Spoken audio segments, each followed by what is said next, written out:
Hello kids, this is second part of chapter first of class 8th. Today we will understand in detail from here preparation of soil, which is a part of steps of agriculture. And thank you for watching my previous video. If you haven't watched the previous part of this chapter, please go and watch the first part of this chapter and then watch this part.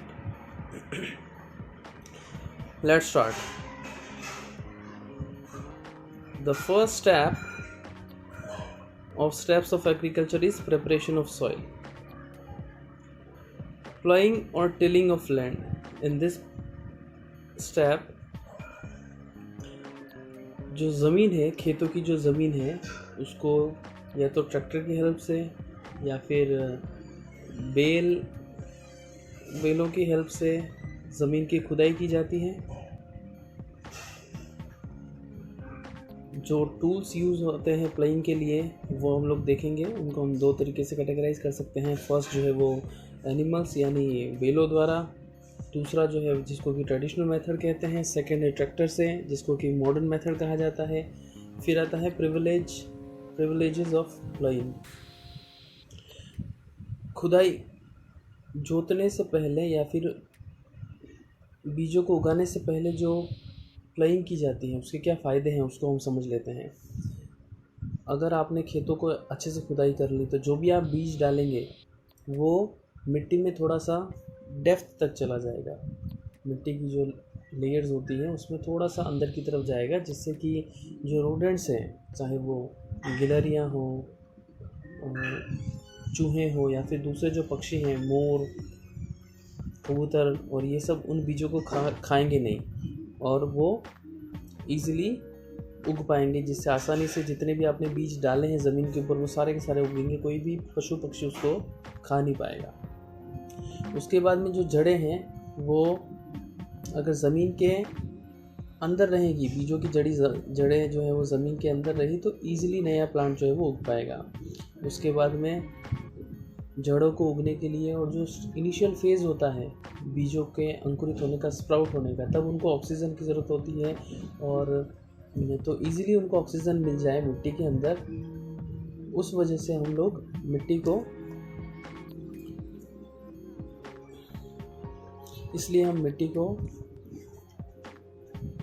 खोद कर रखते हैं। फिर उसके बाद में soil जो है थोड़ी सी लूज़ हो जाएगी तो उससे जो बेनिफिशियल माइक्रो ऑर्गेनिजम्स हैं, जो बैक्टीरिया हैं, वो बैक्टीरिया जो कि प्लांट्स की ग्रोथ के लिए हेल्प करते हैं, वो मिट्टी के अंदर ईजिली रहेंगे। और जो फार्मर्स फ्रेंड जिसको कहा जाता है अर्थवॉर्म को, वो भी ईजिली उस मिट्टी के अंदर घूम पाएगा और मिट्टी को फर्टाइल बना पाएगा। तो it is very much essential to loosen up the soil and do the process of ploughing before sowing the seeds. और अगर प्लाइंग की डेफिनेशन हम लोग देखें तो डेफिनेशन होती है making soil loose by a plough is called ploughing. मतलब हल की सहायता से मिट्टी को लूज़ करना प्लाइंग कहलाता है। फिर आगे हम लोग देखते हैं क्या क्या टूल्स होते हैं एग्रीकल्चर के, तो जिसमें हमने देखा है हल हो गया, कुदाली हो गया, कल्टीवेटर हो गया।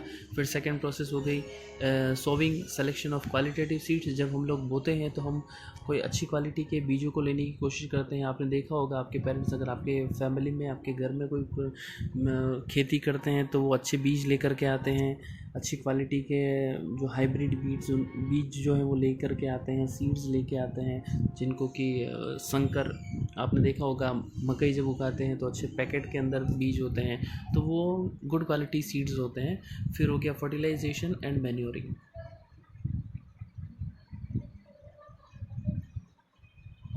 फर्टिलाइजेशन और मैन्योरिंग जो है वो, इसमें क्या होता है कि सॉइल की फर्टिलिटी को मेंटेन करने के लिए दो तरीके होते हैं, जिसमें हम लोग आर्टिफिशियल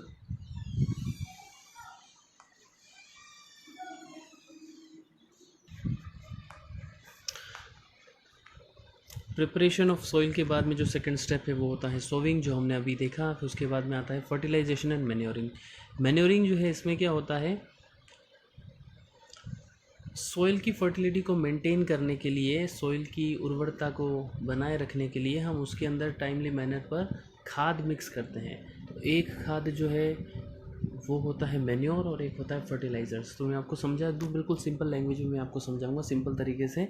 आपने देखा होगा जो भी बच्चे जिनके घर पे खेती होती है वो कि जो पशुओं के गोबर और इनको एक जगह पर इकट्ठा किया जाता है और 2-3 साल बाद या फिर हर साल उसको रोटेशन मेथड के हिसाब से उनको उस गड्ढे में से निकाल करके आपके खेतों में डाला जाता है, जिसमें घास फूस के छोटे तिनके होते हैं, पशुओं का गोबर होता है, वो सूखने के बाद में वो बन जाता है आपका मैन्योर।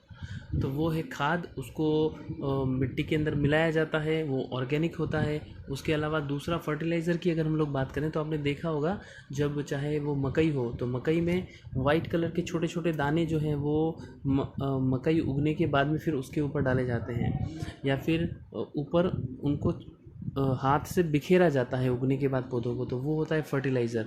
फर्टिलाइज़र जो है वो फैक्ट्री में बनते हैं, इनऑर्गेनिक होते हैं, सॉइल के लिए अगर कम टाइम के लिए देखें तो वो हेल्पफुल हैं, लेकिन लॉन्गर पीरियड ऑफ टाइम अगर हम लोग देखें तो फर्टिलाइज़र कहीं ना कहीं मिट्टी को बंजर बनाते हैं। लेकिन मैन्योर ऑर्गेनिक होते हैं, उसमें बहुत ज़्यादा कंटेंट ह्यूमस का होता है जो कि बहुत हेल्पफुल है मिट्टी की फर्टिलिटी को मेंटेन करने के लिए और प्लांट्स की ग्रोथ के लिए भी। थोड़ा स्लो होता है लेकिन बहुत इंपॉर्टेंट होता है। Longer period of time it is very much essential and very helpful and important for the plants and for to maintain the fertility of soil। यही सारे डिफरेंस हम लोग यहाँ पर अभी देखने वाले हैं। फर्टिलाइज़र और मैन्योर में डिफरेंस क्या है? सबसे पहले मैन्योर। मैन्योर इज़ बायोटिक और organic and natural, while fertilisers are synthetic और मैन मेड। जो मैन्योर है वो बायोटिक होता है और ऑर्गेनिक होता है। ऑर्गेनिक मतलब जो एनिमल्स से रिलेटेड है, जो प्लांट से रिलेटेड है, वो ऑर्गेनिक हो गया। और जो फर्टिलाइज़र है वो सिंथेटिक, वो फैक्ट्रीज़ में बनाया जाता है, वो इंसानों द्वारा बनाया जाता है। नेचुरल मैन्योर जो है वो नेचुरली तरीके से, प्राकृतिक तरीके से बनाया जाता है, खेतों में गाय भैंसों के गोबर से, दूसरे जानवरों के गोबर से। और ये इसको बनने के लिए हेल्प करते हैं अर्थवॉर्म्स, जो केंचुए हैं वो हेल्प करते हैं। और ये जो ऑर्गेनिक मैटर है वो सड़ने के बाद में जब वो उनका डिके हो जाता है, सड़ जाते हैं, तो अर्थवॉर्म जो है वो उसको कन्वर्ट कर देते हैं ऑर्गेनिक मैटर को कंपोस्ट के अंदर, और कंपोस्ट को ही मैन्योर कहा जाता है। लेकिन फर्टिलाइज़र्स जो हैं वो केमिकल से बनाए जाते हैं, फैक्ट्रीज़ में बनाए जाते हैं। फिर नेक्स्ट हम लोग देखेंगे मैन्योर जो है वो फर्टिलाइज़र से बेटर होते हैं क्योंकि इसमें हाई अमाउंट ऑफ ह्यूमस होता है। ह्यूमस जो है वो बहुत ही ज़रूरी है for plant growth and to maintain fertility of soil. फिर इससे फर्टिलिटी सॉइल की इम्प्रूव होती है, इंक्रीज़ होती है। लेकिन फर्टिलाइज़र जो है इसमें कुछ बिल्कुल भी ह्यूमस नहीं होता है। फर्टिलाइज़र के एग्जांपल हम लोग देखें तो urea, ammonium sulphate, super phosphate, potash. अब हम लोग देख लेते हैं advantages of organic manure. Organic manure के एडवांटेजेस क्या होते हैं? It is more capable of reorganisation of soil. Reorganisation का मतलब होता है अगर एक ही ज़मीन पर बार बार आप बिना कोई मैन्योर डाले आप वहाँ पर उगाते हैं तो उस ज़मीन की जो फर्टिलिटी है वो कम हो जाती है, क्योंकि प्लांट्स जो हैं वो ज़मीन में से सारे न्यूट्रिएंट्स, प्लांट्स की जो जड़ें हैं वो सारे न्यूट्रिएंट्स को एब्जॉर्ब कर लेती है उनकी ग्रोथ करने के लिए। तो उस वजह से ज़मीन में से न्यूट्रिएंट कम हो जाते हैं। तो उस सॉइल की रीऑर्गेनाइज करने के लिए, मतलब उसमें न्यूट्रिएंट की जो कॉन्सेंट्रेशन है या फिर जो परसेंटेज है उसको इम्प्रूव करने के लिए, इंक्रीज़ करने के लिए आपको ऑर्गेनिक मैन्योर यूज़ करना पड़ता है टाइमली मैनर पे with interval of 1 or 2 years। फिर नेक्स्ट हम लोग देखते हैं it helps in fast growth of beneficial bacterias. Organic manure की वजह से जो बेनिफिशियल बैक्टीरिया हैं प्लांट्स के लिए, उसकी ग्रोथ के लिए भी बहुत इंपॉर्टेंट होता है। फिर ये जो मिट्टी है उसकी कैपेसिटी इंक्रीज़ करती है। कौन सी कैपेसिटी इंक्रीज़ करती है? पानी को एब्जॉर्ब करने की और रिटेन करने की। रिटेंशन अगर हम लोग देखें तो मैं आपको समझाऊं, अगर अच्छी क्वालिटी का मैन्योर है और फर्टाइल सॉइल है तो अगर आप उसके वो इरिगेशन करते हैं, मतलब सिंचाई करते हैं, तो प्लांट्स में आपने फसलों में पानी डाला, तो अगर रिटेंशन कैपेसिटी अच्छी है सॉइल की तो आपको गर्मी पर अगर बहुत ज़्यादा गर्मी है फिर भी आपको 2 या 3 दिन के इंटरवल में या फिर 5 या 6 दिन के इंटरवल में आपको नेक्स्ट बार सिंचाई करनी पड़ेगी। अगर रिटेंशन कैपेसिटी अच्छी नहीं है तो पानी डालोगे वो इवेपोरेट हो जाएगा, अगले दिन उसको फिर से पानी पिलाना पड़ेगा। तो रिटेंशन कैपेसिटी बढ़ानी बहुत ज़रूरी है ताकि पानी जो है वो मिट्टी के अंदर रहे और वो प्लांट से एब्जॉर्ब करे, इवेपोरेट ना हो, कम हो, इवेपोरेट हो तो भी। तो रिटेंशन कैपेसिटी इंक्रीज़ करने के लिए ह्यूमस का फर्टिलिटी ऑफ सॉइल का बहुत इंपॉर्टेंट रोल होता है, इसलिए हम लोग उसमें मैन्योर मिक्स करते हैं। नेक्स्ट हम लोग देखें, it helps in proper respiration of roots. जड़ें जो हैं वो अच्छे तरीके से रेस्पायर कर पाएँ। Respire means exchange of gases, carbon dioxide और ऑक्सीजन जो है वो अच्छे से एक्सचेंज कर पाएँ, इसलिए भी यहाँ पर मैन्योर की ज़रूरत होती है। इससे मदद मिलती है मिट्टी में से रेस्पिरेशन करने के लिए। फिर नेक्स्ट जो स्टेप है वो है इरिगेशन। इरिगेशन वो प्रोसेस होती है जिस तरीके से हमको खाने के साथ में पानी की ज़रूरत होती है, उसी तरीके से फसलों को उगने के लिए, प्लांट्स को उगने के लिए, उनकी ग्रोथ के लिए और प्रोडक्शन के लिए पानी की ज़रूरत होती है। तो आर्टिफिशियल तरीके से जो नेचुरल तरीका है पानी का वो होता है बारिश। और बारिश के दिनों में जो फसलें होती हैं वो कौन सी हो गई आपकी? खरीफ फसलें, जिसमें मकई हो गया, उसके साथ में मकई, फिर ज्वार हो गए, ये सब हम बारिश के दिनों में हम लोग उगाते हैं। और आर्टिफिशियल तरीका जिससे हम नहर से हम लोगों ने पानी पिला दिया, कुएं से हमने मोटर चला करके पानी पिला दिया, तो वो होता है आर्टिफिशियल सप्लाई। तो टाइम टू टाइम मैनर पर आप में से काफ़ी लोग जानते होंगे कि जब गेहूँ उगाए जाते हैं तो उनको नहर से या फिर तालाब से या फिर कुएं से उनको पानी पिलाया जाता है 15 दिन के इंटरवल में या फिर 10 दिन के इंटरवल में, तो उसको कहा जाता है सिंचाई, इरिगेशन। अब हम लोग एडवांटेजेस देख लेते हैं इरिगेशन के, क्या एडवांटेजेस होते हैं। तो सबसे पहले हमको पानी की ज़रूरत होती है बीजों को उगाने के लिए, स्प्राउट करने के लिए, अंकुरित करने के लिए। फिर हो गया to supply water to leaves for the process of transpiration. Transpiration process में क्या होता है, जो पत्तियां होती हैं प्लांट्स की, सूरज की गर्मी की वजह से उन पत्तियों में से पानी इवेपोरेट हो जाता है आसमान में, उस प्रोसेस को ट्रांसपिरेशन कहा जाता है। मतलब सनलाइट की वजह से, हीट की वजह से पत्तियों में से पानी का इवेपोरेट होना, this process is called transpiration. तो अगर पत्तियों में से पानी उड़ जाएगा तो पौधे के अंदर वाटर कंटेंट कम हो जाएगा, तो उसको मेंटेन करने के लिए हमको इरिगेशन की ज़रूरत होती है। फिर आ गया water is the supplier of nutrients to the different parts of plants. Water से ही जितने भी जो पोषक तत्व हैं मिट्टी में से वो प्लांट के अलग अलग जगह पर पहुंचाया जाता है। जिस तरीके से हमारी बॉडी के अंदर जो एनर्जी बनती है आफ्टर कंज्यूमिंग द फूड को डाइजेस्ट होने के बाद में जो एनर्जी बनती है वो हर जगह पर किसकी हेल्प से पहुंचती है? ब्लड की हेल्प से। और ब्लड क्या होता है? लिक्विड होता है। इन द सेम वे जो प्लांट्स हैं उनके अंदर हर बॉडी पार्ट के अंदर जो न्यूट्रिएंट पहुंचाना है तो उसको पहुंचाने का कहीं ना कहीं हेल्प क्या करता है? वाटर। तो पानी की हेल्प से ही न्यूट्रिएंट हर एक जगह पर पहुंचते हैं।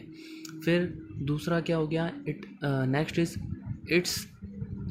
It plays an important role in growth and development of plants. बहुत ही इम्पोर्टेंट रोल होता है पानी का किसी भी प्लांट की ग्रोथ में और डेवलपमेंट में। अब हम लोग देखेंगे कौन कौन से सोर्सेज होते हैं वाटर इरिगेशन के लिए। 2 तरीके के होते हैं। पहला होता है ट्रेडिशनल सोर्स, जिसमें चड़स, हैंडपम्प, डेकली, रहट, मोट, ये सब नाम आते हैं। फिर एक होता है मॉडर्न सोर्सेज, जिसमें हैंड पंप हो गया, इलेक्ट्रिक पंप हो गया, डीजल पंप हो गया। फिर मॉडर्न मेथड के मॉडर्न सोर्सेज हैं, उनके एडवांटेजेस क्या हैं, उनके फ़ायदे क्या हैं। इसमें कम टाइम लगता है ट्रेडिशनल रिसोर्सेज के कंपैरिजन में। ट्रेडिशनल रिसोर्सेज में क्या होता है, या तो बेल जो है वो उसको घुमाएंगे उस पर्टिकुलर मैकेनिज़्म को जिससे पानी बाहर निकलेगा, जैसे रहट हो गया, मोट हो गया, ढेकली हो गया, ये सब।